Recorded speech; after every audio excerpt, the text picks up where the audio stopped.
ব্যাপারটা কি জানো তো, বিজেপি দলটা এমন হয়ে গেছে, একটা শকুন জাতের মতো হয়ে গেছে। শকুনের একটা গল্প শোনাচ্ছি, শুন, ভালো জিনিস, খুব বুদ্ধিমানী জিনিস। একটা শকুন, তার বাচ্চা অনেকগুলো হয়েছে।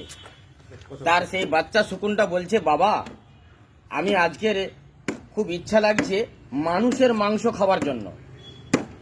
বলছে মানুষের মাংস খাবি? বলে হ্যাঁ। সে বাবা শকুনটা তখন কি করলো, বেরিয়ে পড়লো। দেখলে যে কোথাও মানুষের মাংস পাওয়া যায়নি। ছেলেটার কথা রক্ষা করার জন্য কি করব, তখন একটা শুয়োরের মাংস নিয়ে এসে হাজির করে দিয়ে। তখন সে ছোট শকুনটা বলছে, মানে ছেলে শকুন যাকে বেটা আমরা বলি, সে বলছে এটা তো আমি খাবো না, আমি তো মানুষের মাংস খাবো বলেছি, তুমি শুয়োরের মাংসটা নিয়ে এসছো কেন? ওটা আচ্ছা ঠিক আছে, আবার যাচ্ছি। আবার গেল, আবার গিয়ে দেখা গেল সে মানুষের মাংস তো পায়নি। আবার সে কি করলো, গরুর মাংস নিয়ে এলো, এক টুকরা গরুর মাংস নিয়ে এলো। তখন বলছে যে আমি তো গরুর মাংস খাবো নি বলেছি, আমি তো মানুষের মাংস খাবো। তার সেই ছেলেটা বলছে, ছেলে শকুনটা বলে ঠিক আছে, তোকে আমি খাওয়াবো। তখন বাবা শকুনটা প্রচুর চিন্তা করলো যে কি করে আমার এই ছেলেগুলাকে তার শখ পূরণ করা যায় খাওয়ার।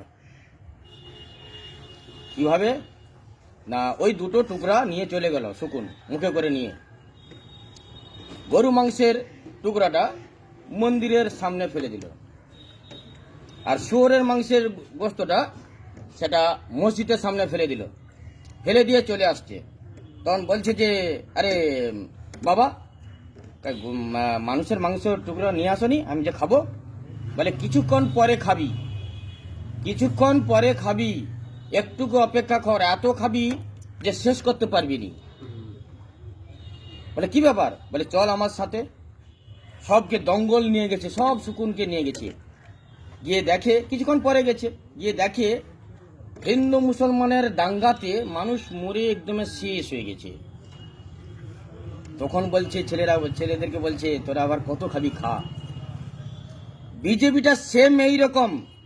ধর্ম যদি উস্কানি না দিত, বিজেপি কোনোদিন পৃথিবীতে আসতে পারতো না। ভারতবর্ষ তো দূরের কথা, পৃথিবী থেকে নাম মুছে যেত। একদম অরিজিনাল কথা বলছি, খুব জ্ঞানের কথা কিন্তু এটা, বুঝতে পারবি তো। কিন্তু আমাদের মমতা ব্যানার্জি, সে গরিবদের জন্য, বড় লোকের জন্য, অট্টালিকার জন্য, সবার জন্য সমান, কি হিন্দু কি মুসলিম, আজও পর্যন্ত সমান চোখে দেখার মতো ক্ষমতা কোনো মুখ্যমন্ত্রীর নেই, কোনো মুখ্যমন্ত্রীর নেই। মমতা ব্যানার্জি এমন একটা আমাদের অগ্নিকন্যা, ভাবতে পারা যায় মানুষের জন্য কি করছে না করছে, সেটাও কেউ চিন্তাধারা করে না। আরে কন্যাশ্রী তো আছে, রূপশ্রী আছে। বাচ্চা যখন মায়ের পেটে যখন জন্ম হয় তখন থেকে একটা ফর্ম ফিল আপ করে দিলে তার টাকা দেয়, দেয় না দেয়নি? হ্যাঁ। তারপরে সে বড় একটু বড় হয়ে গেল, শিশু শ্রেণী থেকে তার খাদ্য, তার এটা ওটা কত কিছু দিচ্ছে। তারপরে সে আবার একটু ক্লাস 5-এ চলে গেল, তার বিভিন্ন রকম ধরনের কত কিছু প্রকল্প।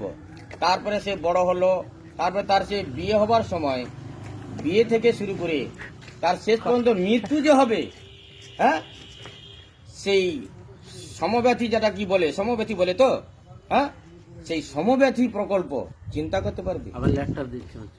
তারপরে যে উচ্চ মাধ্যমিক যারা পরীক্ষার্থী দিবে ছেলে মেয়েদের, 10,000 টাকা করে ল্যাপটপ কিনে দেবার।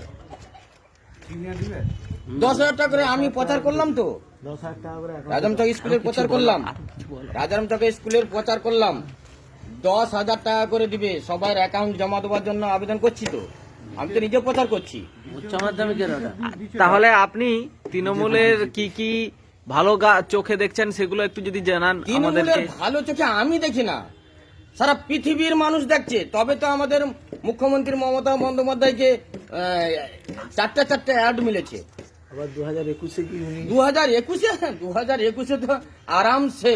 তাহলে আপনি কি বলছেন আমাদের দিদি আবার তৃতীয়বারের জন্য মুখ্যমন্ত্রী হয়ে আসবে আমাদের বাংলাতে? তৃতীয়বার শুধু নয়, আমাদের দিদিকে আল্লাহ যতদিন বেঁচে রাখবে ততদিন থাকবে। এটা আমি যদি মরে যাই তোমরা সবাই বলবে যে হ্যাঁ ক্যাপ্টেন বলেছিল। হ্যাঁ, আপনার নাম? আমার নাম ক্যাপ্টেন, আমি বাংলার মসনদ, দিদির সৈনিক। ধন্যবাদ।